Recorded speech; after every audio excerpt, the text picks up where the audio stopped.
Pitchability's off the charts for a kid that, again, low 90s fastball. He's been pitched into the sixth, last 6 starts in a row, so he's got some length. Former Kentucky shortstop, now up with the Rockies. And this ball is rocketed into right center field. It'll get down for a base hit and extra bases for Tyler Bell. And a 1-out double. And he rips the first. This will bring Bell home, and Kentucky strikes on a Luke Lawrence single. It's 1-0 Cats. About 50-50 to both, and more sliders to right-handers. Hindle drives it to center. Rustin Rigdon to the track. And 2 down. And right back to the mound and Fennel. Vandy would have the opportunity to gain a ton of RPI points here this week. There's a 4-pitch walk. Here's the 2-1. Chop to the left side, off the back cloud, and on the first, little high, and it bounces off the wall in front of the camera well.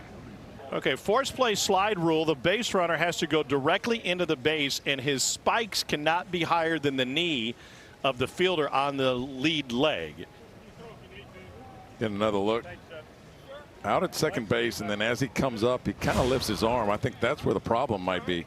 By rule, that is a force play slide rule. Therefore, the R1 is out, and also by rule, the batter runner will be ruled out. Game. That's it. That's the list. Swing and a miss, and one up in the zone. First strikeout for Connor Fennel. Carson Hansen rockets one up the middle under the glove of Riker Waite. And a 1-out single for the Kentucky right fielder.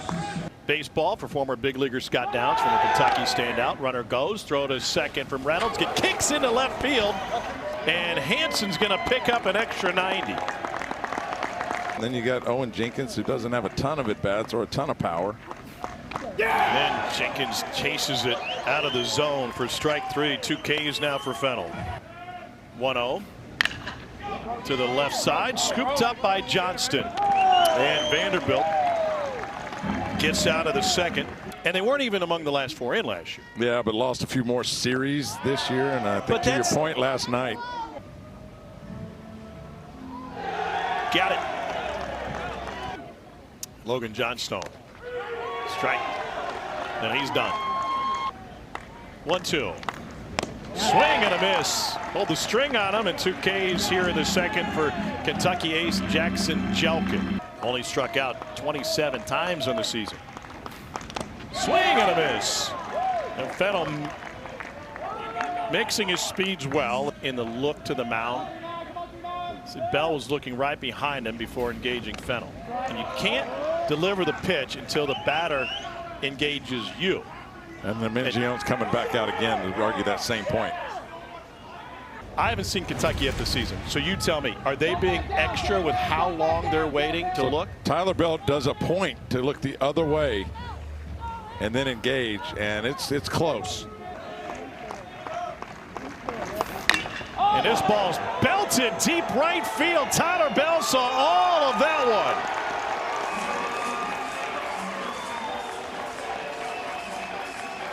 Seventh home run of the season.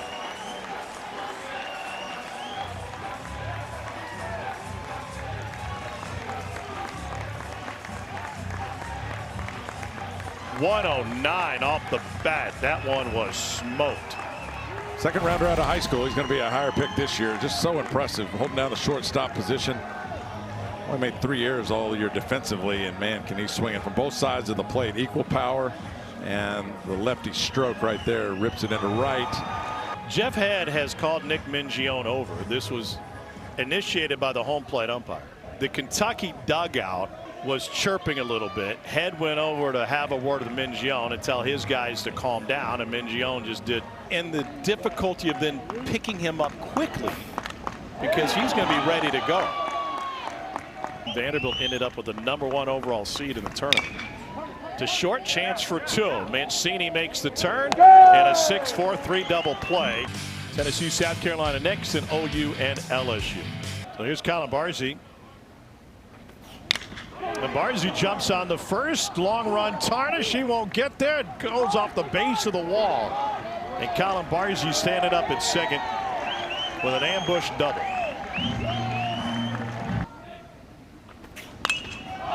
Popped him up. Came with the fastball. Bell's got it. 2 down.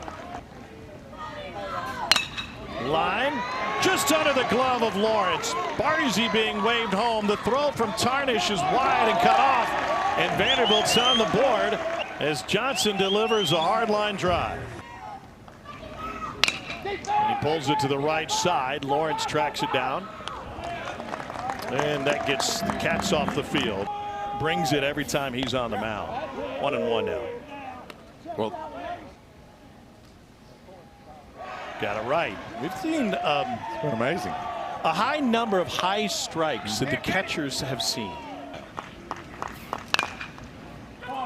The shortstop playing all the way over to the right side, and Riker Waite retires Hudson Brown. When he's on, he's keeping it low in the zone. You heard Tim Corbin basically say he doesn't have his A stuff right now, but he's a battler and he's out there battling right now. Another strikeout for Connor Fennell, 4th strikeout today. And a pop-up and a ball carrying deep left field. Holcomb all the way at the wall. It's gone. Opposite field home run, Carson Hansen.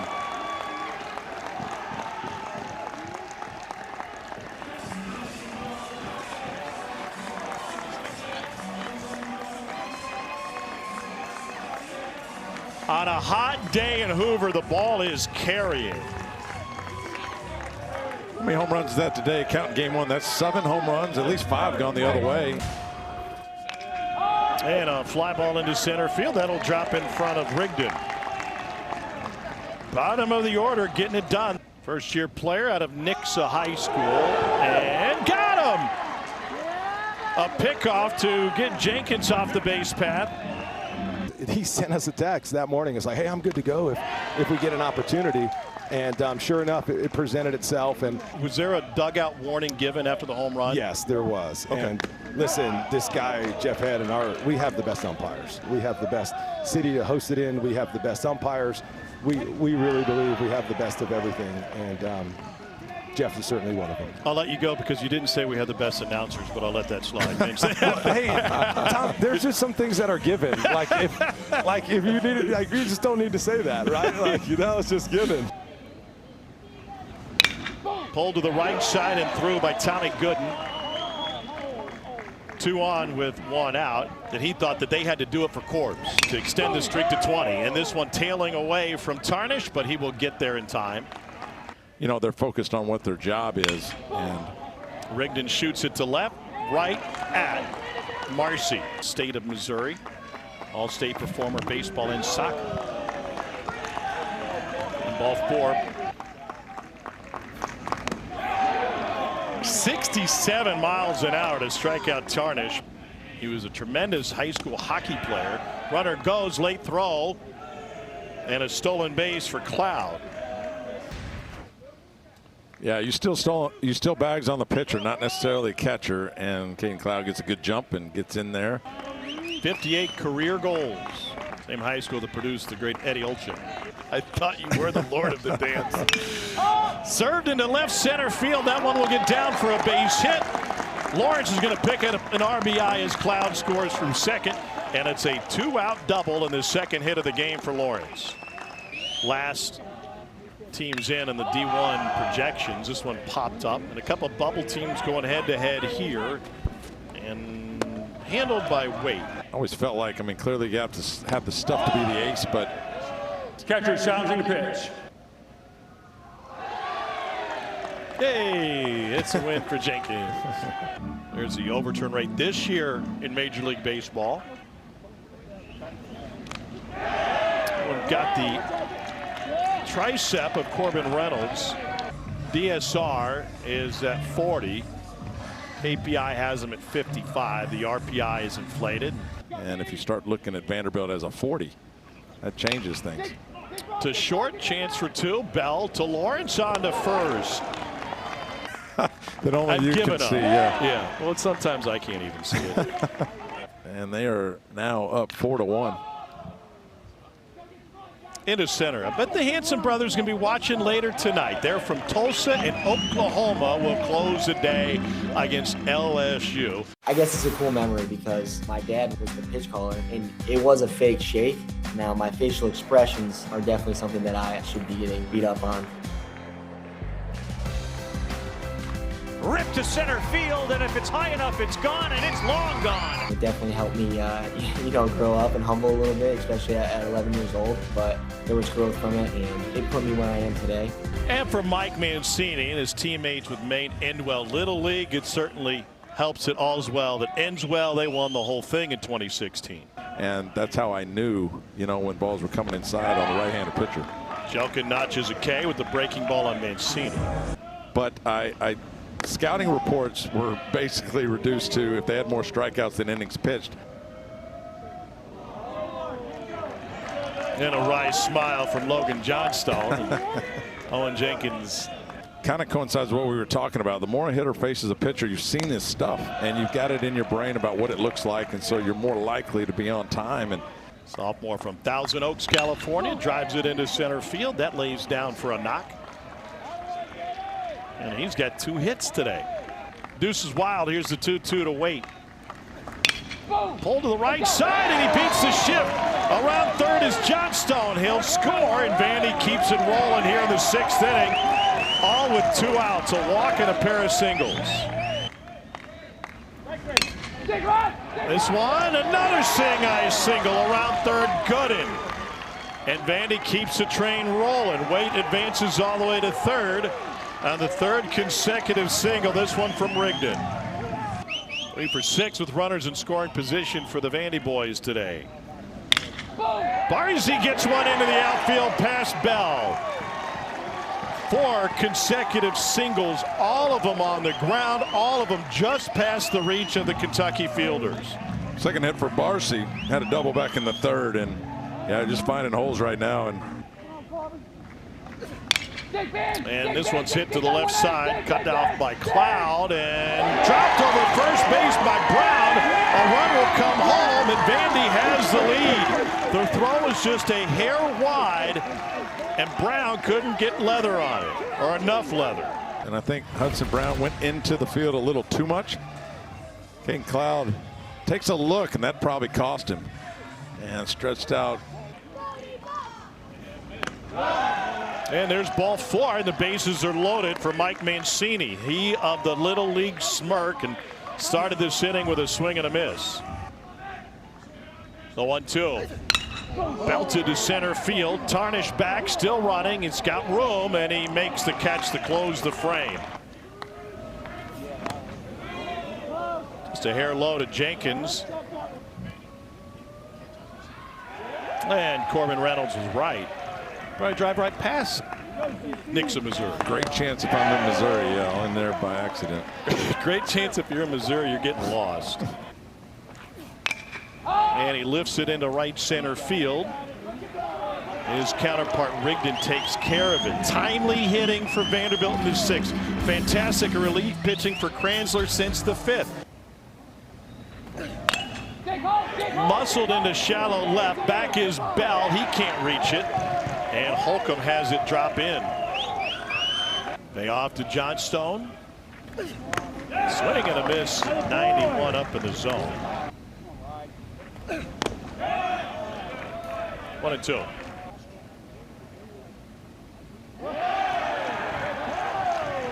Good on Riker Waite. Flips it from 1-2 to 2-1. Popped him up. Into left field, Marcy. We've got 7 complete. The human element involved in, your 5th at bat of a game when the game's out of hand. Lawrence caught looking. 16 wins, 17 wins in the conference, and you don't make it into the postseason. That'd be hard to believe. Swing and a miss. Kranzler is on fire right now. He is perfect out of the Vanderbilt bullpen. Rigdon is 1 for 3 with an RBI single. Bangs it right back up the box. The Vanderbilt offense was in hibernation the first 5 innings. It has really come alive since then. Where you have too much energy. Runner goes, pitches high, and didn't get him. There he goes, breaking for third. Pitches high, sidearm throw, gets into left field. Here comes Rigdon. The throw from Bell rolls home, and Vandy used the page from Kentucky's playbook to push another run across. And if you got to throw right through that hitter, just do it. But don't clear yourself. He doesn't get his feet set. He just throws a sinker to third base, and that allows the Doors to score the 6th run of the game. So an insurance run for Vandy, a hustle for Rigdon, 2 stolen bases, and he comes home on the 6th error of the season, charged to Owen Jenkins. And Barzy ends up going down swinging at the high fastball anyway. Line drive opposite way, base hit for Corbin Reynolds. 0-2. Belted deep left field. Back is Marcy. It is way gone. End of the Kentucky bullpen. Johnson's 15th of the year. And Vandy has put its hands around the neck of this game with a 3-run 8th inning.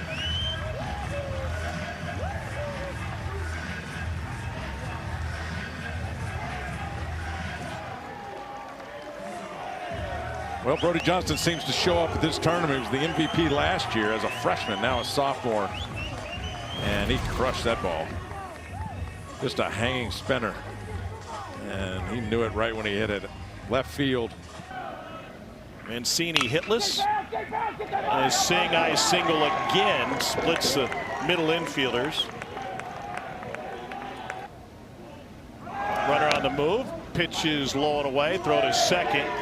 Not in time, and a stolen base for Mancini. 3-0. I mean, that's as close as it gets, right? Or you're going to leak. Payoff upstairs. There's ball 4 to Holcomb. You've got to attack the food, or somebody else is going to get to it. Johnson goes down on strikes. No, it's like stepping on a crack. Don't want to break your mama's back. Swing and a miss for Gooden. How about Brody Johnson providing some insurance for Vanderbilt? How about Brody? Just crashed that ball into left field. Man, he popped it up. Johnson calls off nobody and makes the catch. 1 down. Payoff. Inside. Ball 4. Kentucky's got a man on with 1 out, because Corbin Reynolds has turned into ABS, and ABS was right. Specifically, Jeff Head was right. Well, Hansen has a couple of hits, including the home run. To the right of the mound. Kranzler will take it most of the way himself. 2 down. Into right center field. That one will get down. Around third is Marcy. And he scores to make it a 3-run game. Kentucky not done yet. 1-2 pitch. Swing and a miss, and Kranzler puts together a sensational relief outing. He gets the win to go to 3-3, and Tim Corbin's team will play on. Their 7th consecutive win in the SEC tournament opener. Thank you for watching the video. If you're enjoying the content, make sure you hit that subscribe button so you never miss a video. For extensive coverage of college baseball, use code WHEELS for 30% off a D1Baseball.com subscription. Thank you, and we'll see you in the next one.